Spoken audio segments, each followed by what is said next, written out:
Good morning. Today we will welcome Dr. G. Rajagopal, retired professor, EFLU Hyderabad. I will not give a much introduction about Sir. He is my mentor, guide, facilitator, in Hindi guru, and more than my father. So he is expert of English language teaching, learning, training, internationally renowned, and whatever I am right now, it is prototype of Sir. So Sir, please guide us, bless us on cognition and metacognition is in English language teaching. Yes, sir. Thank you very much.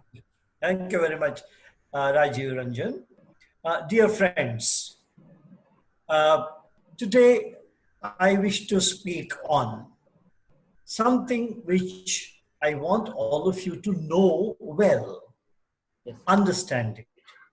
Now, we are all aware of the word cognition.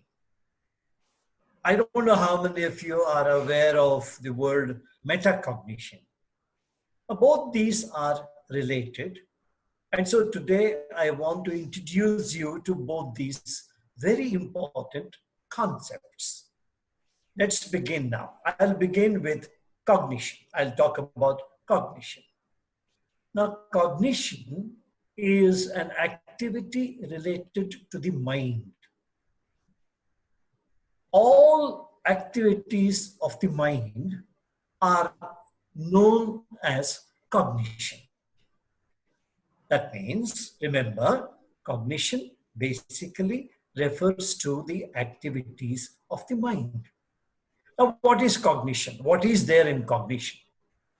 Cognition is a storage. In French, we call it a repertoire. It stores words, images, ideas, relationships, concepts, chunks of information, and so on and so forth.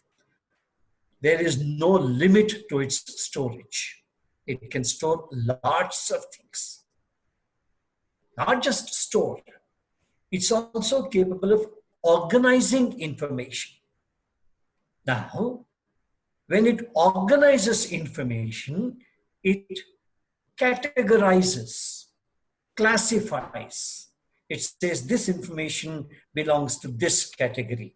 This information belongs to that class. For example, if I use the word Antarctica, it says Antarctica is part of geography.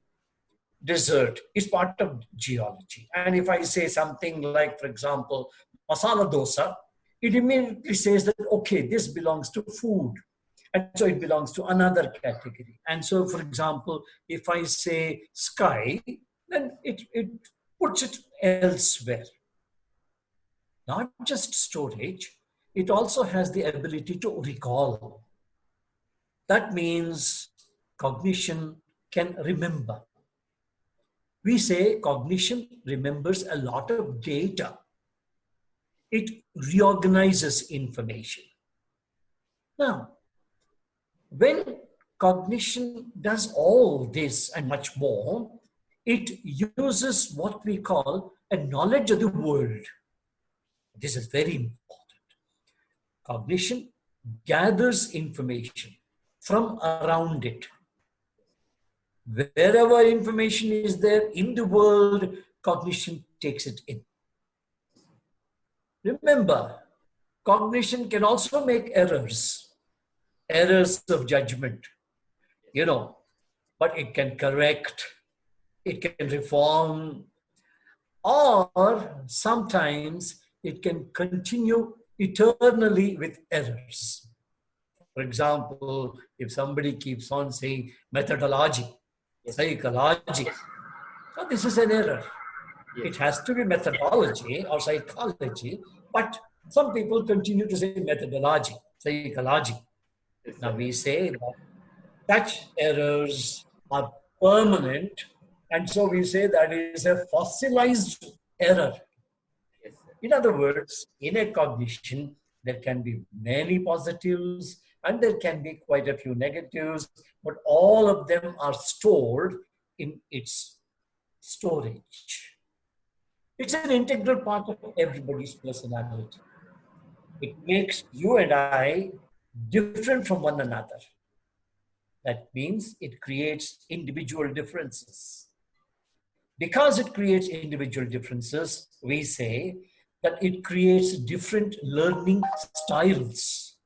You know, each person has her or his own style of learning something. We say that each person has different learning strategies. Yes. They have a different way of learning things. All this, in other words, cognition creates the personality. You see, it creates the attitudes. It creates all our points of view. And therefore, it's an extremely important aspect of our psyche, of our mind, of our storage.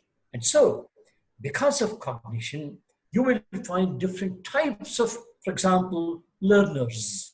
Yes, sir. There are brilliant learners. Yes, sir. There are not so brilliant learners. There are average learners. There are very poor learners. So it creates a variety of personality. So we say that cognition creates knowledge. It creates an individual. All things we know. It also creates things we don't know. It's not that we need to know everything. Some of the things we don't know. So, for example, we know colors. Yes, sir. We know tastes. We know many words. We know many sentences. We know a lot of fashion, style, all this we know. But that is cognition, knowledge. Yes, sir. Now, what is metacognition? Metacognition. Meta always refers to knowledge about knowledge. Cognition gives us knowledge. Now, metacognition refers to what we know about what we know. Yes, sir. That means, for example, we know tastes, but we also know different tastes. We know sweet, sour, bitter. I can eat this, but I can't eat that. Yes, sir. So we are now making a distinction because we now have a knowledge about what we eat. Yes, sir. We have a knowledge, but I like jalebis a lot. Yes, sir. Oh, but I don't like gulab jamuns. How do we develop this like? Because we have a knowledge about jalebis, about gulab jamuns. And that knowledge about knowledge is what we call metacognition. Remember this. I know that, for example, if I touch fire, it will burn. If I touch ice, it will be very cold. I can't hold it on my palms. But you must remember that a child, little baby, has cognition, but not knowledge about many things. Yes, sir. So whoever it is, that little kid, talk to the kid, smile, and the kid smiles back to you. But after some time, that same child learns to distinguish. That we know language, we know words, we know sentences, we know intonation, we know how to pause, we know lots of these things. But metacognition tells us what to use, when, how. And so this extra knowledge is what is part of metacognition. So knowing word sentences and so on is one aspect of it, but knowing what words to use, how to use, what is the best question, what is the best answer, that is metacognition. So remember, both cognition and metacognition are very important for knowledge for all of us. So we should know what is cognition, which is knowing. We should know metacognition, which is knowing what to use, what knowledge to use, and how to use it. Thank you, sir. It was really mesmerizing experience, and I was just floating in another space. So thank you so much, sir. And I request you, it's my humble request, to continue with this mesmerizing topic, metacognition and cognition in learning. So next time I will